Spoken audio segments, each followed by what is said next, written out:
Well, it looks to me like you all need an intervention. Clearly, postprandial, I see a lot of heavy lids. I want you all to stand up. I only have 15 minutes, so this is your very brief intervention. I want you to stand up. You now have gone from sedentary to mild physical activity. Well done. So, well done, keep that up. Mild is good. Feel free to fidget. Please stand up at any time during my presentation so you can burn some calories too. Now, while you're standing up, just make sure you stand up really straight and tall. Take a deep breath because oxygen to your brain is going to allow you to remember what I'm going to say a little bit better. And then please have a seat. So, I won't make you do any other physical activity, but please do fidget, I mean it. So what I'd like to do today is I'm going to be talking about interventions, and I really only have 15 minutes to do this, and I have so much that I would like to share with you, things that we've learned that are working, and that's what I've heard, iterated from everyone here. What works? How do we put this science to work? How can we make a difference? So I'd like to shed a little bit of light on that, share with you what we've learned. And as you think about interventions, I want you to think about 3 key words. The first one is context. The second is value, not to us as the scientist or the researcher, but to our patients, our participants, community members. And the third is engagement. So you just heard some really nice questions about dosage. How much you get of an intervention matters, and it matters for a lot of interventions. So we're going to talk about that as well. You'll see those 3 key words as I'm presenting to you. And I would like to first introduce you to our lab. We have created a community-based lab. It's called the Nashville Collaborative. I'm at Vanderbilt, and our children's hospital, the Monroe Carroll Jr. Children's Hospital at Vanderbilt, partnered with Parks and Recreation now 6 years ago. And we decided that we wanted to create a real-world, community-based lab so that we could develop and test community-based, family-centered programs to measurably reduce childhood obesity. So all of the programs we develop and test have to have those key words: family-based, community-centered, measurable, and sustainable. Now, why would we take this community-based lab? Why not have more of a controlled setting? Well, the benefit of this type of academic community partner is that science benefits from practical research. We only conduct pragmatic clinical trials in the real-world setting. The community benefits from evidence-based sustainable programming. So we're able to take these data, and it keeps the doors open for more people longer. And if it works right, then you can improve child health outcomes. So, context, that's one of my words. And this is part of a study that we're doing, just a little glimpse into this fabulous study that we're doing with 600 parent-child pairs, preschool-aged children. It's called the Growing Right On to Wellness Trial. It's funded by NHLBI. And I'm just giving you a tiny glimpse. Keyword number 1, context. So we look at the built environment. Raise your hand if you've heard that before, built environment. That's pretty good. That's about 25% of you. What we mean there is neighborhood and community-made infrastructure and environmental context that affect our interaction with our environment. So often you think about green space or sidewalks, traffic density, speed, or crime.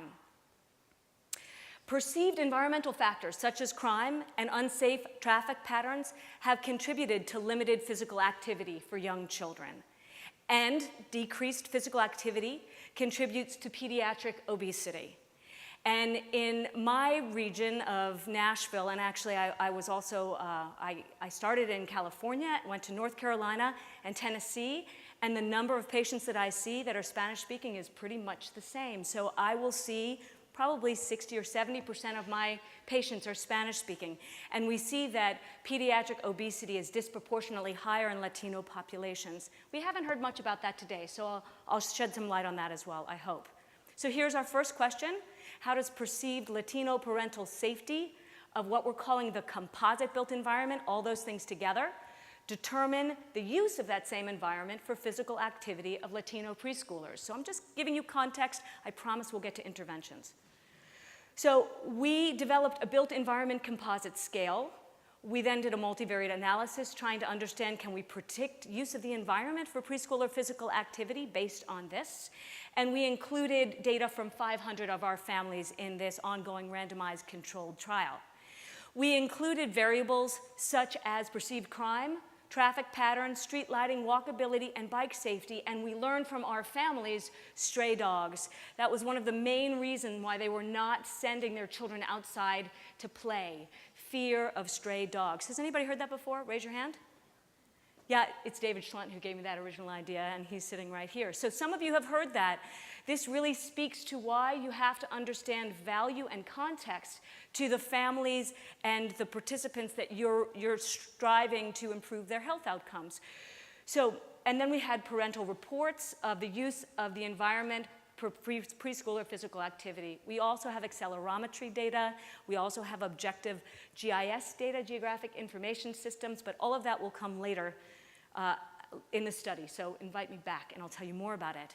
Now, the reason why context and this particular question is important is that when people think of the built environment, they usually look at one thing at a time. So very commonly, they'll look at crime. Here's an example of what geographic information systems can look like if you've seen these maps before. And the main thing that I just want you to note is that these warmer colors mean higher crime versus these lighter colors, which mean lower crime. So if you only looked at crime, you might say the urban corridor, which has higher crime, has lower physical activity. And then this region, which is South Nashville, here's the Cumberland River, that probably, maybe they've got great physical activity there. But what we found in our formative research is it's equally bad. Physical activity and people sending their preschoolers outside to play, equally bad here as here. And that's why we began to ask this question of composite built environment and perception, which drives behavior much more than objective findings. So this just briefly shows you that we developed this composite score. It was informed by the CDC. And you can see here that we had a high internal reliability. We looked at all of those 7 elements that I mentioned to you. And I just want to emphasize here that 52% of our 500 families felt like the neighborhood was not a safe place to walk. That's really important, and it figures into context and value. So who are these 500 participants? Just very briefly, by design, preschoolers. We're focusing on preschoolers. And we're also focusing on obesity prevention. So to participate in this trial, greater than or equal to the 50th percentile for BMI, but less than the 95th. If you look at their parents, what you can see is the majority are participating mothers. You can see that the majority have not graduated from high school. And if you take a look here, 80% of their parents were overweight or obese. And they had visceral adiposity. Our average waist circumference is 100 centimeters. So the people that reported use of their physical environment, and by the way, what's striking is that more than 50% reported that they didn't use what they had in their environment for physical activity. And we're so proud in Nashville about our green space, our playgrounds, our attention to decreasing crime and lighting, and yet people were still not using this. And when they were using it, here's what they were using. They were using parks and playgrounds, and they were using walking trails. Now, this is the good news for us. These are free. Physical activity that's free. That's important when you think about translation and sustainability. The main thing that I just wanted to highlight here is that this built environment scale, which is, again, perceived safety of your built environment, putting all of those 7 contexts together, predicted the use of your recreation center and parks and playground for physical activity. In fact, you were 30% more likely to actually be using what you had for physical activity. And this was mitigated by maternal education, higher maternal education, more likely to perceive your environment as safe. So, context. We learned from this very brief glimpse that increased perception of environmental safety leads to increased reported use of the environment for physical activity for Latino families with preschoolers. And a composite built environment, and this type of scale is useful when you measure the construct of built environment. Don't look one at a time, look at all together. All right, so interventions. How do we take all of the good science that you've heard yesterday and today and put it together and put it to work to see if it actually matters and makes a difference. So that's what our questions were. Now, we use multi-level models, and I don't have enough time to present all of the really interesting data that we collect. But suffice it to say that we're always looking at that dynamic interaction between genetics, behavior, environment, as it moves developmentally in time. The exposure to exactly the same thing at different periods of your development will have a differential outcome. So it's very important. The other thing that's important is then we layer on that good science intervention and what works and what doesn't work. And then lastly, I'd like you all to remember that behavior change is not linear. So you might not find anything initially, and it might tip, and you'll find something later, or vice versa. You might get a behavioral change early, and it goes away quite quickly. That's why it's important to make sure that we are engaged for longer periods of time. Now, our construct is that we include not only children and their positive health that we're striving to achieve, but also parents. So we use a parents as partner model, not a parents as change agent model. So I'm not asking you as a parent to do something different for your child than you would do for yourself. Instead, we're saying, how do we build skills together so that you can become healthier as well as your child? This is very powerful. So, and in fact, much of our work and our thinking is really guided by Goethe, who said that knowing is not enough, we must apply, and willing is not enough, we must do. So the way that we apply it is beyond knowledge. Knowledge is necessary but not sufficient. I can tell you 95% of these relatively low-educated, low-literacy participants already know sodas are bad, already know they should have more fruits and vegetables. Knowledge wasn't their barrier, it was the application. And so we focus on building skills. So you've heard, not a lot of these will look different to you. This is all connected to the science that you've heard, that we look at nutrition, we look at what you eat and how much you eat and how much you drink and what is a healthy snack. We look at media use, and we also look at sedentary behavior. We looked at physical activity, we look at sleep, and we bind the whole thing together with mindful and engaged parenting, which is something we've learned in our formative phase is really critical for sustainability. So, in one of our studies, we worked with 100 parent preschool child dyads. We exposed them to 12 weekly behavioral sessions.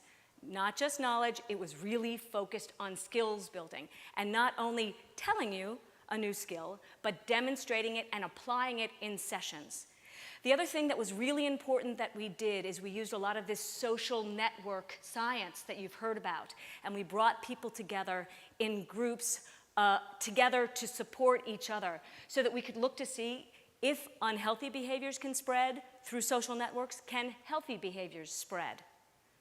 Now, something that was really interesting to us is that of our participants, now this is Salud con la Familia, so we took all, that's health with the family, we took all comers. We talked about this as healthy lifestyles for you and your family.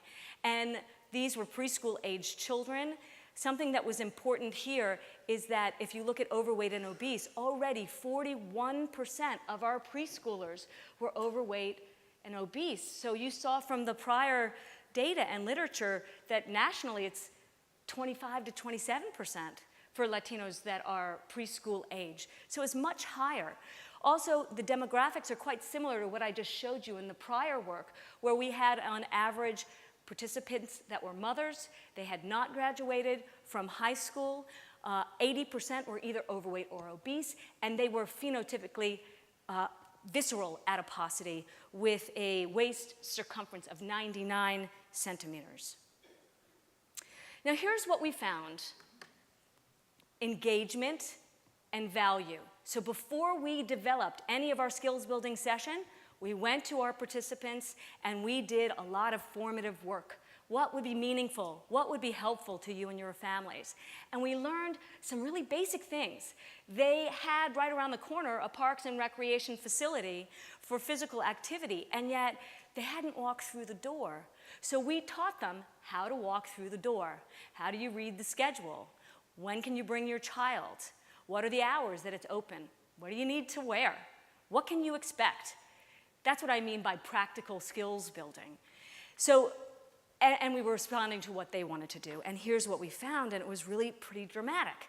We found that if you started out overweight or obese, and you were in the intervention group, you were twice as likely to change your weight category from obese to overweight and overweight to normal weight in 3 months.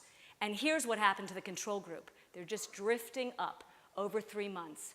They are getting more overweight or obese in a short period of time. And that's why intervening early is so important. So very briefly, we looked at genetics. We actually worked with the same authors, Willer et al., who had published in Nature, Genetics, looking at the giant consortium. We did exactly their same statistical analysis where they showed, and we saw some of this work yesterday, SNPs and genetic allelic risk scores associated with increasing BMI. We did exactly that same analysis, and what we found is that it explained less than 1% of the variance of our outcomes. Now, we found that there were some statistically significant effects, but they were very tiny in terms of how much of a BMI change it resulted in. But here's what we found made a bigger difference in terms of mediating influences. So this is looking at social networks. What you're going to see here is this is the control group and the intervention group. They all started with some type of connections. But what happened over a 12-week period is that while the control group did increase in some of their connectedness, the intervention increased statistically significantly in big ways. In fact, increased friendship ties were 6.4 versus 3.9, highly statistically significant. We doubled the density of the social network, and parents formed friendships based on other children's BMI matched to their own BMI. This was somebody's question. Families were looking for children that looked just like them, and that's who they migrated to. That became more normative to them. Social networks is important, and for our families, this provided the greatest value, which is why we had such a high attendance rate at these group sessions. Now, lastly, I just want to mention, well, that's great. You showed this change, a statistically significant and clinically meaningful change in BMI in a short period of time, putting all this good science to work. What happened a year later? What about sustainability? Because just short interventions that make a difference are our starting point, not our ending point. So we were funded here from the Robert Wood Johnson Foundation, and we wanted to see if we taught you how to use your built environment and parks and recreation, were you more likely to continue to use it for physical activity and to bring your child there with you to be physically active together? That's a paradigm shift. And I'm briefly going to mention, because I'm almost out of time here, that what we found is that a year after the program ended, 2/3 of adults were using the center more than monthly for physical activity and with their children, versus 33% and 24%. And when they said more than monthly, what they meant was actually almost weekly. And this is how you improve health outcomes. So the conclusions here is that there's hope. Please know that there's hope. Let's integrate our science and put it to work. The other thing that I want us to remember is the words of T.S. Eliot, "In my beginning is my end. Starting right makes a big difference." And then huge thanks to my family, my community partners, and all of the families that participate. Thank you very much.